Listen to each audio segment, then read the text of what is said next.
Welcome, everyone, to this live interview with Ann Mitchell, the online reading tutor and the founder of Castle Rock Online Reading Tutor. Now, I'm Suzanne Davis, and I'm an online academic writing tutor, and I help students excel at writing for college and graduate school. And I've known Ann now for a little over a year. And I've been fascinated by some of the things that she's doing as an online reading tutor. So I really wanted to get her into this interview so that she could share how she helps struggling readers, some advice on how to do academic reading and reading for school, and then also some tips and advice for parents on how to help their children with reading. So welcome, Ann. I'm so grateful you're here today. Thank you, Suzanne. It's wonderful to be here. Oh, great. Now, there are some really interesting facts about Ann. One of them was very new to me. Ann does now live in Castle Rock, Colorado. She's originally from Michigan. She's lived in Japan, Panama, and Washington, D.C., all while serving in the Air Force. So thank you, Ann, for doing that for all of us. And thank you. I know that was so. I have a lot of veterans in my family, and I was like, "Oh my gosh, that's such an impressive commitment." She's also became a licensed special educator in 2008. And she's been tutoring in her community since 2013. She's now expanded it into online reading. And she's also married with 4 grown children and a grandson. That's another thing I really admire. And I'm just happy she's here today. So thank you. I am.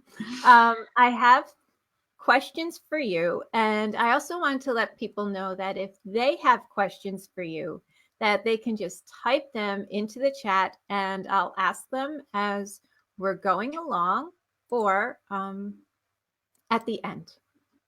Okay, great. All right. So, Ann, what drew you into education? Well, my husband and I met while we were stationed in Panama. My son was actually born there. And then we moved to Japan. Well, actually to Washington, D.C., then Japan. In Japan, we ended up having 2 children by then. And we thought, okay, life is going to be happy with my son and daughter. And it ended up being double our pleasure. We ended up having twins. So they are now 19 and doing wonderful in their life, going on to college and everything. When they were in preschool, they both actually struggled with their speech. So they were in the Dodd School in Japan in a special preschool, and after they moved on to kindergarten, I was actually able to get a position and work in that preschool. So the teacher was actually a good friend of mine. I just loved those kids, special education, speech, and that's what drew me into education in the first place. So I returned back to school and worked on my degree, and we moved back here to Colorado, and I did my student teaching. In 2008, I got my teaching license. So that's where it all started. Oh my gosh, that's amazing. Inspiring. I try. So after doing all of that, what drew you to becoming an online reading tutor? Well, like you said, 2013, I began my tutoring face-to-face around my community. And then my grandson was born. So it was either stay into teaching and do my face-to-face tutoring. Well, I chose to stay home and watch my grandson during the day. I learned about online tutoring, search and Google it, and it took me quite a while to get started, but I love it. Online tutoring, everything's right here on my computer, and I just can go and we work together, have fun, and go on to the next student. So, Oh, that's beautiful. That really is. So how do you help your students? well, my program, I learned from Joanne Kaminsky. She has a reading interventionist program. I went through that. It's been a little over a year now. And it's not a curriculum based, it's based on what the individual child is at. So it's at their level. We'll start with sight words. We'll read a story, and my books come from the reading A to Z. So I can share the screen, and we work through Zoom. So that's how I work with most of the kids. Okay. Could you just explain reading A to Z to those of us that haven't used it or aren't familiar with it? There's a number actually of my students that use it in their school setting. It's a reading program that's interactive. They'll read a story, and then at the end, there's 5 to 10 comprehension questions. And these questions range from about the story to vocabulary words to critical thinking skills, like why did the author write the story? So there's a lot of things that reading A to Z covers. Wow. Yeah, that is quite the breadth. Yeah. And Yeah. Zoom, just for anybody who's not familiar with online tutoring, it's similar to Skype. It's another Yes, online correct. video conference. Yes. So, Yeah. Yeah. So, what are some of the successes you've had with students? Recently, over the summer, I had a family. They're actually located in Colorado, but too far away to go see them. So I'm glad I'm online. He started right when summer began and is continuing with me. But now he has grown so much. He's excited about school this year. He's excited about reading. His dad says he can read the street signs now, and he reads the menu at the restaurant. So the whole family is excited about it. So that's one of my favorite successes. Oh, that is great to be excited just by the opportunity to read everyday things that kids normally don't think of as exciting to read. Oh. Right. So he's 5th grade. So he's at the age where he needs to read the environment and the menus and street signs and yeah. Oh yeah. Oh. Well, that's and so did you use like the same tools like A to Z, reading A to Z with him? Yeah. And we worked on syllables and to be able for him to read the multisyllabic words. We worked on syllables quite a bit, and he's just grown a lot. Oh, that's wonderful. Okay.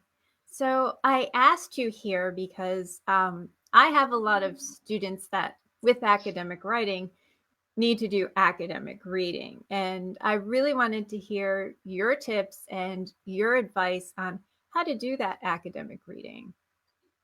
The academic reading, as far as I can remember when I was in college, those thick textbooks, some of them are online now. If they're online, I would like highlight, scan over, and see what sticks out to them. And then they can sort those words, vocabulary words, look up those, and just make an outline of maybe the chapter and see which is the most important title subjects of the paragraphs, and go from there. Yeah. Yeah, one of the things that I like to do, oh, I pressed the wrong button. Everyone, I'm learning this System V Live and how to do it with interviews. So forgive me, I'm trying to get different looks on the screen. Ah, that's the one that I want. Yeah, I noticed that with a lot of academic reading, one of the things that I like to do with my students is have them read the title and then all of the introduction paragraph and then all of the subheadings and highlight those and then the conclusion before actually reading the entire text. Yes, that's good. Because it gives you that framework, that understanding of what's going to come next. Yeah. What about informational text for younger students? For like nonfiction text, I would do the same thing and look for the headings.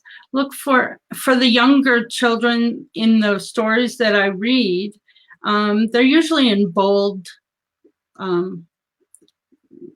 italic writing inside the book. So we go over those. Sometimes they'll struggle pronouncing them. So we pronounce them correctly and try and learn those new vocabulary words in ways that they can understand. Okay. Yeah. Now, I know you mentioned earlier that you took the Reading Interventionist program with Joanne Kaminsky. So what were some of the things? I know that the general idea is to not use the curriculum, but to start where the student is at. What were some other things that you learned that were really helpful from that program in particular?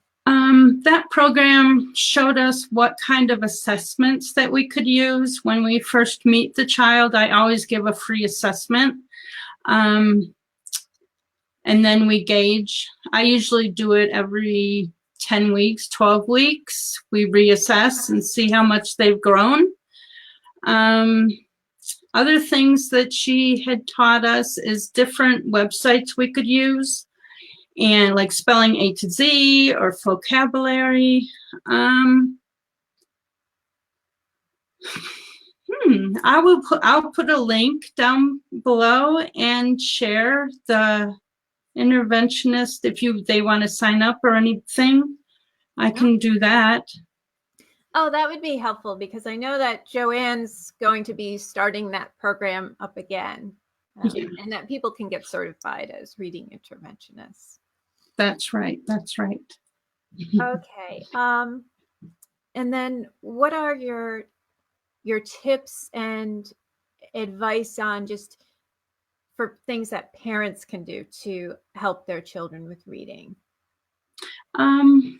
Some of the younger ones, if it's more hands-on kind of messy stuff, you can get the magnetic letters if they're really young, or shaving cream to spell some of the words. It helps to visualize, and tactile, and anything like that. For the older kids that want to read the chapter books, just to sit down and read with them, whether it's paragraph by paragraph, just do it together, the parents and the child.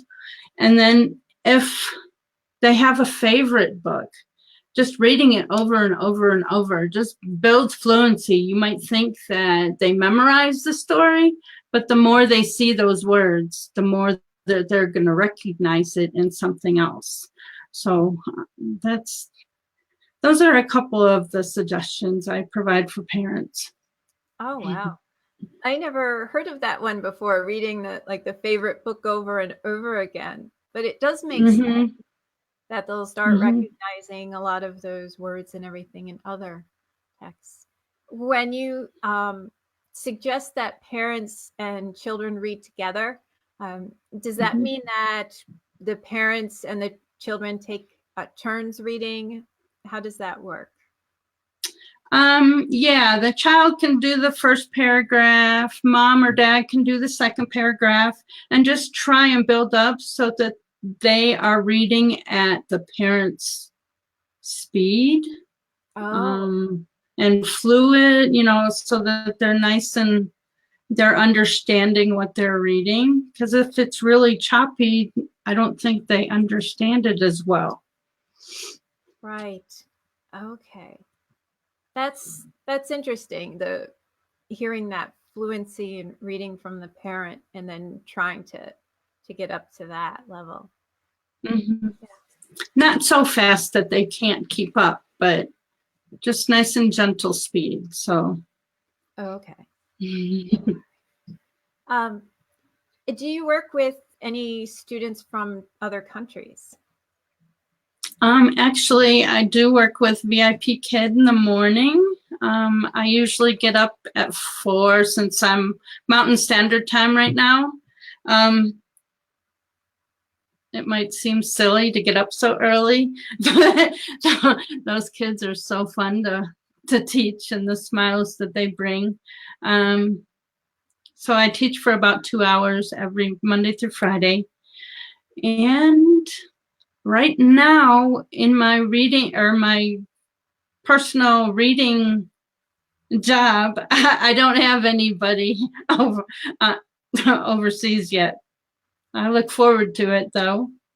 Right, because you're getting that experience from the VIP program you're in, so you can blend that ESL experience also with the reading education background. Yes. I tutored one. She was in middle school and she lived in a nearby town. So we did field trips during the summer and would do vocabulary. What's an apple? So she could see what an apple is, or words that she struggled on. I wanted to give her a picture. So we would take field trips over the summer. That's awesome. Well, you could do something online too, like with almost online visual field trips. Yeah. Like that. Yeah, I do that too with the sight words. Oh, that's great. I place a picture in the flashcard. So, are there resources that you recommend for readers or just in general to improve reading? I usually go to either Scholastic website or there was another one, Reading Rockets. I just found it's for the younger student, but it gives a lot of information for the parent. Okay. What types of things does Reading Rocket cover? It covers how to help your student or child with fluency, or how to pick out the just right books, when to go to the library, just information. It's more of an information for adults to help your child. So. Okay. All right. Is that something you could put in the chat later? Yes. Where that is? Yep. And I know that you've created something that I think would help parents. Could you talk about what that is? Oh, on my website, I have a couple different things. The first thing was 5 suggestions to help ease the tears with homework at the kitchen table, because with 4 kids, I know homework is just a struggle for families. So on my website, there is a freebie that you can sign up for homework. And the other one is my YouTube channel. And I just did a video on fluency and confidence. And that seems to be a big subject for kids that are wanting to read those chapter books and just can't. Yes. And it's such a big drive to be able to read a chapter book. Yeah. And when your friends are reading those books and you can't, that's when that confidence comes in, and we need to help those kids. Oh, so true. Especially in cases, not just friends, but with siblings. Yes. Yeah. Yes. When siblings can read the chapter books. Mm-hmm. Yeah. That's great. I'd love to get after this a link to your YouTube channel so that people could check out those videos that you have, and also your website. I think that freebie on homework help, on things you can do to ease that homework problem, would be very useful for a lot of people. Let me see. Anyone else, if you have any extra questions for Anne, please just post them in the chat, and Anne will come back, and I will come back afterwards, and I will see that Anne sees them and answers them. And we're going to include Anne's website and her YouTube channel, and then also we talked about the Reading Rockets website. Yes. Yeah. Well, thank you so much, Anne, for coming on today. Well, thank you for having me. Yeah, I know that you've been up since, I think, 4 a.m. again, and you've done a lot this morning. So I will let you go and get some rest, hopefully. That's okay. My days are long. I'm used to them. Yeah. Well, in this world, we tend to like our days long. Yeah. All right. Well, thank you so much, Anne, and have a great day. And I'll be seeing you soon. Okay. Thank you. All right. Cheers, Anne, and Bye-bye. Bye.